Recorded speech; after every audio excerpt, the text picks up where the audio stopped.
Good morning, student. Welcome back to the online session. I'm Vivekwan Mato of Birds Garden School. So, student, today we will do a poem that is in unit 6 and section C, page number 140. The poem is on the grasshopper and cricket. It is written by John Keats. ये John Keats के लिखा हुआ एक बहुत ही सुंदर एक poem है जो नेचर को रिप्रेजेंट करता है। जॉन जॉन किट के बारे में अगर हम लोग देखेंगे तो उनके बारे में क्या है कि John Keats was born on 31 October 1795 में उनके जन्म हुई लंदन में। In 1811 Keats become an apprentice means कि वो काम किए बहुत सारे जगह पे विथ लिटिल नो पे, लेकिन उनको ज़्यादा पैसा जो है ना वो नहीं मिल पाया था। टू एन एपथकेरी ड्रगिस्ट मीन्स वो फिर एपथकेरी मीन्स ड्रगिस्ट के रूप में मतलब मेडिसिन में भी उन्होंने काम किया। इन एडमोंटन लंदन में उन्होंने काम किया। There he tried his hand and writing and produce 4 stanzas short poem in title imitation of Spenser for the first time. और उसके बाद वो अपनी जो है लिखने में उन्होंने फिर अपना हाथ जमाया और वो उन्होंने बहुत सारे पोएम्स लिखे। 4 स्टेंजास शॉर्ट पोएम्स उन्होंने लिखा और जिसका वो नाम रखे इमिटेशन ऑफ स्पेंसर।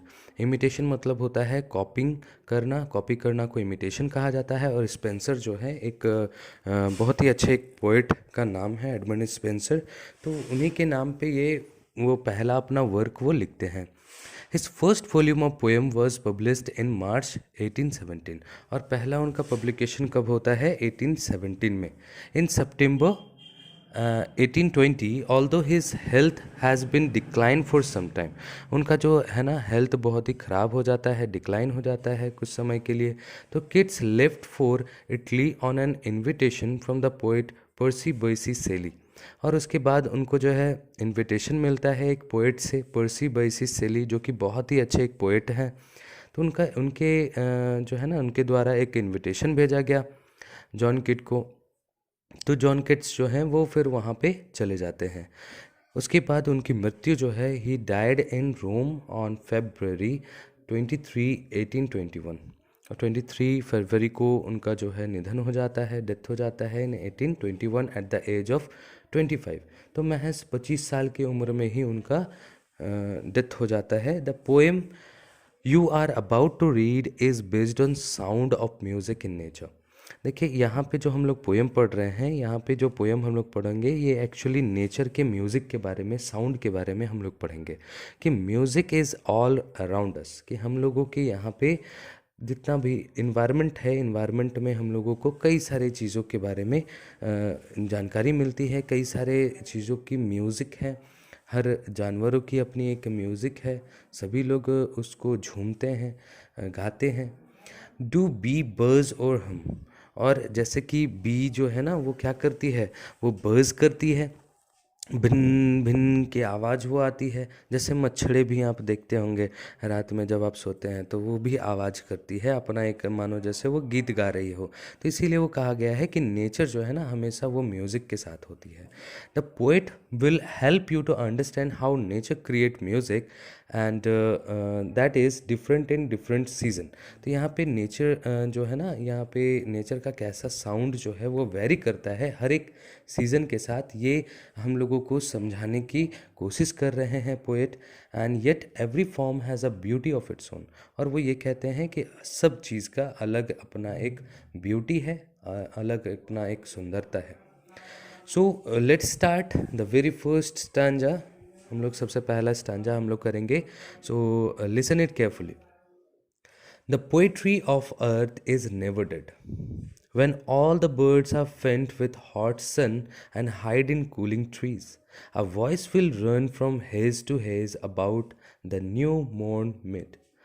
यहाँ पे देखिए क्या कहते हैं, the poet of earth is never dead. बोलते हैं पोइट्री जो है ना अर्थ का कभी ख़त्म नहीं होती।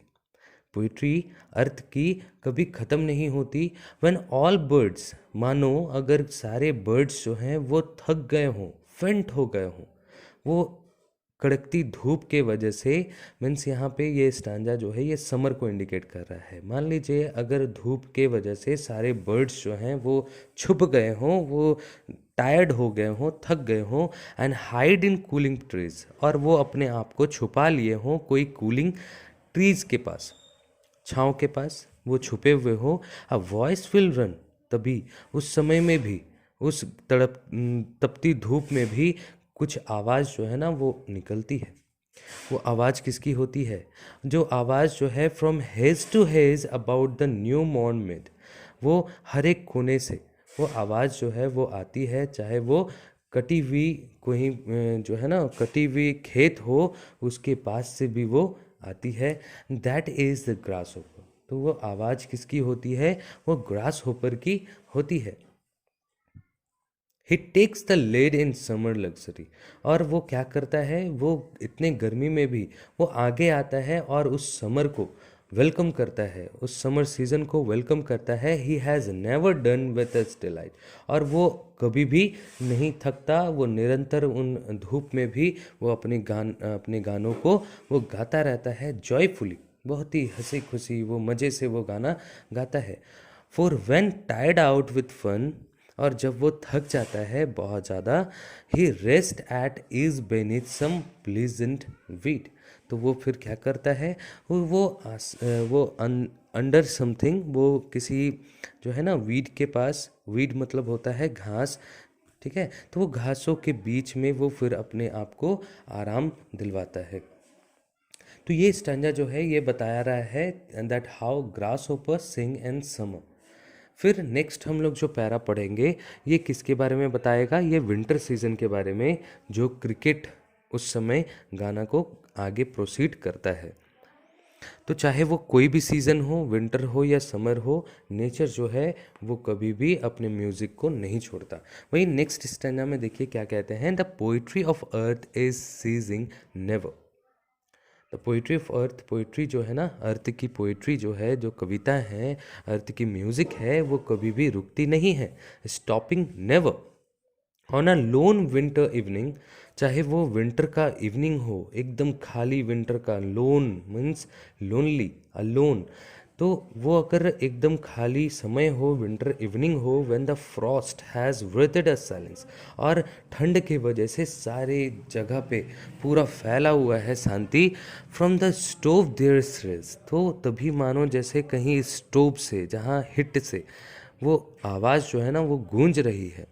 तो आवाज़ जो है ना वो किसकी होती है? The cricket song. तो ये किसकी होती है? ये क्रिकेट का कोई सॉन्ग हो सकता है। और वो क्या करता है ये क्रिकेट जो है, क्रिकेट एक कीड़ा है, एक इंसेक्ट है जो ग्रास होपर के जैसा ही होता है। तो क्रिकेट जो है ना वो अपनी आवाज़ से वो वार्मनेस को बढ़ा रहा होता है। तो इतनी ठंड में वो अपनी आवाज़ से क्या कर रहा होता है? दैट वार्मथ इंक्रीजिंग एवर, तो गर्मी जो है वो बढ़ा रहा होता है अपनी आवाज़ से। And seems to one in dizziness half lost the grasshopper among some grassy hills, तभी जो लोग सोए हुए होते हैं, जो डोजिनेस में होते हैं, कच्ची नींद में होते हैं, आधी नींद में होते हैं, वो ये कहते हैं कि ग्रास होपर जो है, सो ग्रास होपर जो है वो मानो जैसे कहीं से उस ग्रासी हिल से गा रहा होगा, ऐसा वो लोग सोचते हैं जो आधे नींद में हैं। तो यहाँ पे बोलना ये है दैट जॉन केट ये बता रहे हैं कि चाहे वो समर हो, चाहे वो विंटर हो, नेचर जो है अपनी पोइट्री को, नेचर जो है अपनी म्यूज़िक को, नेचर जो है अपना ब्यूटी को कभी भी ख़त्म नहीं करती है। ये हमेशा वैसा ही कंटिन्यूली अपने ब्यूटी को ऐसे बिखेरते रहती है सारे लोगों को। ठीक है, I hope that you have understood the poem, listen it once more, and I am sure that you will understand the thing.